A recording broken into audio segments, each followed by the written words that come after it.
भाजपानं गेल्या 10 वर्षात जनतेला दिलेली आश्वासनं पूर्ण न करता विश्वासघात केलाय। हे लोक सत्तेसाठी प्रचंड खोटं बोलतात, त्याचा परिणामी आज सर्वसामान्य जनतेला भोगावा लागत असल्याची टीका सोलापूर लोकसभा मतदारसंघाच्या महाविकास आघाडीच्या उमेदवार प्रणिती शिंदे यांनी केली आहे। प्रणिती शिंदे या शनिवारी मंगळवेढा तालुक्याच्या दौऱ्यावर होत्या। या दौऱ्यात त्यांनी भाजपा सरकारवर सडकून टीका केली। मोदी सरकारच्या काळात सर्वात जास्त हाल शेतकऱ्यांचे झालेत। दुधाला दर नाही, कांद्याला दर नाही, कांद्यावर निर्यात बंदी लागू केली। सद्यस्थितीत पाणी टंचाईचा प्रश्न आवासून उभा आहे। वीज पुरवठा सुरळीत नाही, खतांचे दर वाढलेत, महागाईनं उच्चांक गाठलाय। म्हणजेच या सरकारनं केवळ आश्वासनं देऊन जनतेची फसवणूक केली असल्याची टीका प्रणिती शिंदे यांनी केली। यावेळी सर्व पदाधिकारी कार्यकर्ते बहुसंख्येनं उपस्थित होते। कायमस्वरूपी पाण्याचा जो विषय आहे, मी माझा दौरा ती मंगळवेढ्यातली जी 35 दुष्काळग्रस्त गाव आहे तिथून सुरू केला होता। त्यांची उपसा सिंचन जी योजना होती ती कागदोपत्री होती। ती आदरणीय शिंदेसाहेब आणि भालके साहेबांनी त्याला ती मान्यता दिलेली, पण ती मिळाली नव्हती। पण तो दौरा झाला, मी विधानसभेत आवाज उचलला आणि विरोधी पक्षाचे एकंदरीत दबाव तंत्र कदाचित त्याचा फायदा होऊन ती उपसा सिंचन योजनेला मान्यता मिळाली। तसंच काल 4 तास लाईट 2 तासच लाईट मिळत होते, आता ते 4 तास मिळायला लागले। 6 तास 4 तासाचे 6 तास कालपासून झाले, कारण का आपण तो पाठपुरावा देखील केला। पण नक्की तुमचं बरोबर आहे की एक कायमस्वरूपी इथे पाण्याचा जो प्रश्न आहे तो मिटला पाहिजे, सुटला पाहिजे।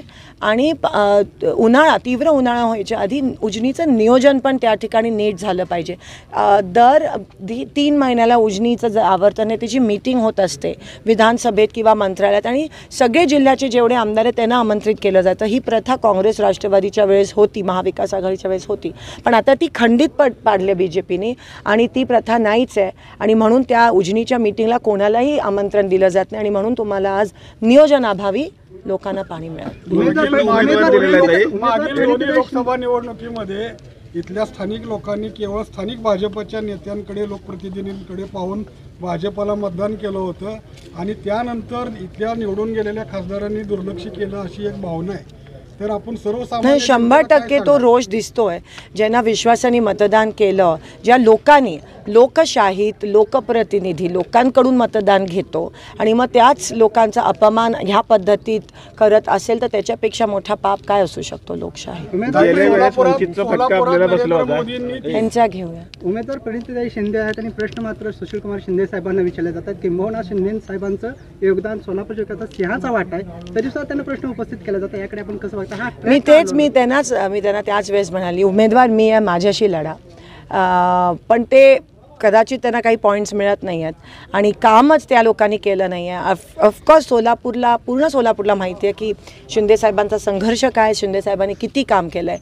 साधी विमानसेवा पण हे लोक सुरू करू शकले नाही चिमणी पाडून, त्या गोष्टीची खंत वाटते। सत्ता त्यांची, पंतप्रधान त्यांचे, सगळे मंत्री त्यांचे, एवढे थाटामाटात सत्तेत आले पण एकसुद्धा सोलापूरसाठी काही देऊ शकले नाही। हे सोलापूरचं दुर्दैव आहे।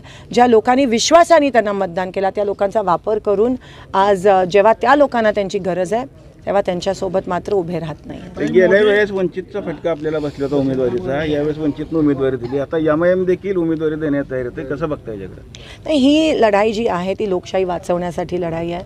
बीजेपीचे काही खासदार ऑन रेकॉर्ड काल म्हणाले की आम्हाला संविधान बदलायचं आहे, या गोष्टीचा आपण निषेध करत आहोत। आणि आज महाविकास आघाडी खंबीरपणे भाजपच्या विरोधात आणि लोकशाही जिवंत ठेवण्यासाठी आणि संविधान जसंच्या तसं ठेवण्यासाठी आम्ही लढाई लढतोय। भाजप आमचा एकमेव शत्रू आहे। ताज्या बातम्या पाहण्यासाठी प्राईम महाराष्ट्र न्यूज चॅनलला सबस्क्राईब करा।